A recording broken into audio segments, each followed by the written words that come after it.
I have very little doubt that this should have been protected. If you are responsible for environment, you are not surprised by anything. But I think it's important that we are more and more aware how important it's protecting nature for our future. The most striking example of LVM's indiscriminate logging was this nature reserve, which had recently been clear-cut. Again, it should have been protected by EU law. Well, this is a board telling what for this nature reserve is created.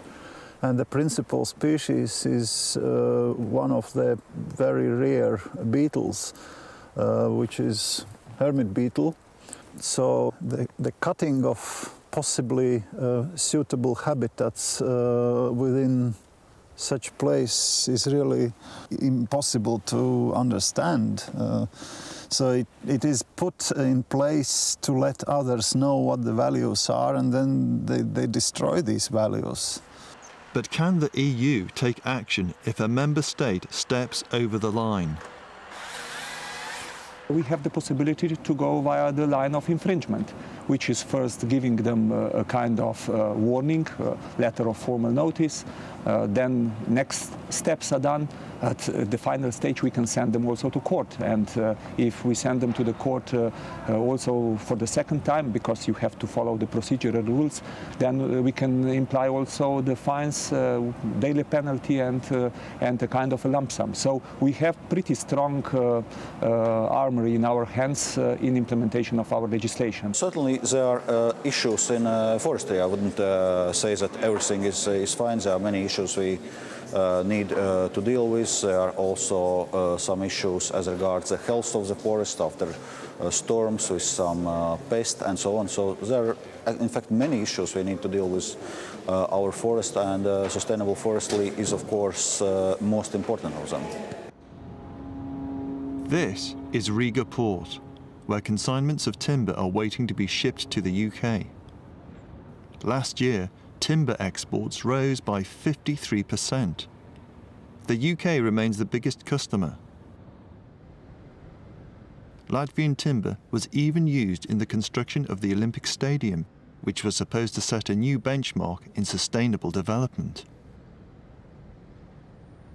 The speed of using it is far beyond any sustainable use. So I would compare this, if you want to run a marathon, you need to run a marathon in a proper speed. But if you take it as 100 meters sprint, you will die.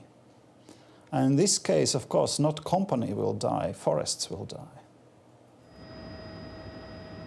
At the moment, Latvia's forests are home to an astonishing array of plants and animals, unique in Europe. If the logging can be controlled, then the forests and the wildlife in them will be preserved for future generations. On its present course, they could be lost forever.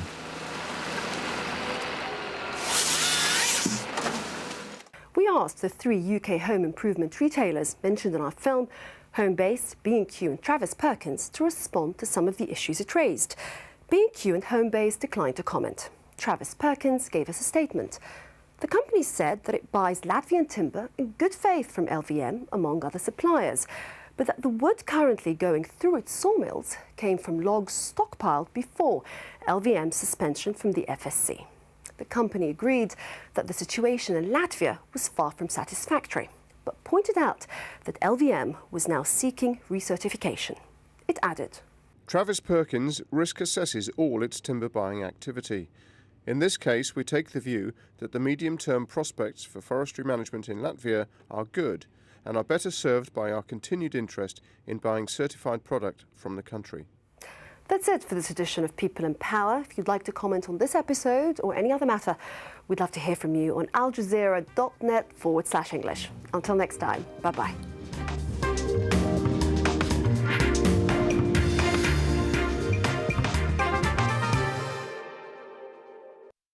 taken stolen goods and he's now dumping them onto the world without any sort of consideration for consequences. From people making the news. If the North will be saved a lot of trouble, I think it is important that they should come together. To those it affects. We do accept that there was very bad mistakes made in our banking area. Behind the headlines. Most South Koreans are not interested in reunification. Is the inside story. At this time on Al Jazeera.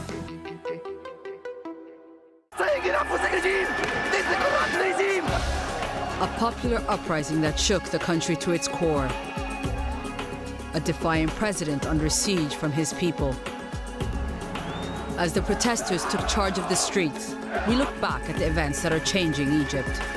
I will stay on the air if I can until the police come. In a special program, Al Jazeera gives you a day-by-day account from those that witnessed them firsthand. Egypt burning, at this time on Al Jazeera. As China undergoes profound changes, competition for jobs becomes a struggle to survive. 2 graduates fresh out of college seek employment in a city of 8 million people.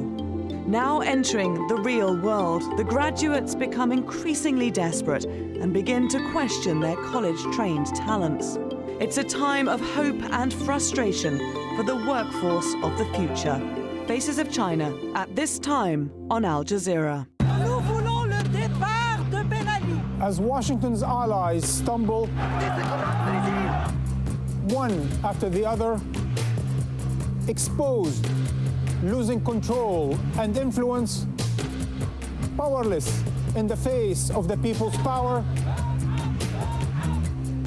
we ask, is this the dawn of a new Middle East? Empire at this time on Al Jazeera. Volunteer tourism is booming in Cambodia, with more and more foreigners helping out in the country's orphanages and schools. But with claims of mismanagement and corruption, are these projects doing more harm than good? 101 East at this time on Al Jazeera.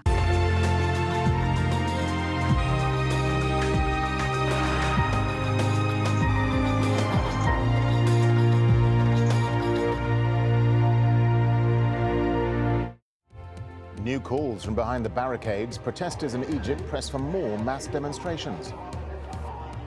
And could this ban provide the inspiration? The activist behind the Facebook page that set off the revolution is freed after being held for 12 days.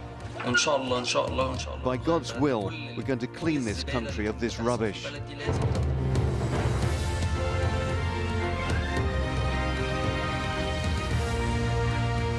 Hello, I'm Darren Jordan. You're watching Al Jazeera live from Doha. Also coming up, celebrating secession, but southern Sudan will have to wait 5 months until it's confirmed as the world's newest country. The mastermind, the Chechen rebel leader, says he ordered last month's Moscow airport bomb attack.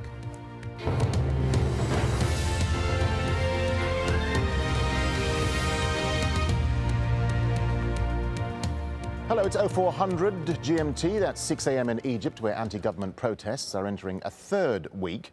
Demonstrators are calling for more mass protests on Tuesday as they keep up the pressure on President Hosni Mubarak to quit. Well, these are the latest pictures from Cairo's Tahrir Square, or Liberation Square. It's now resembling a tented encampment. Protesters are vowing they will stay put until President Mubarak steps down. Meanwhile, opposition groups say the government has conceded little ground in landmark talks aimed at seeking an end to the crisis.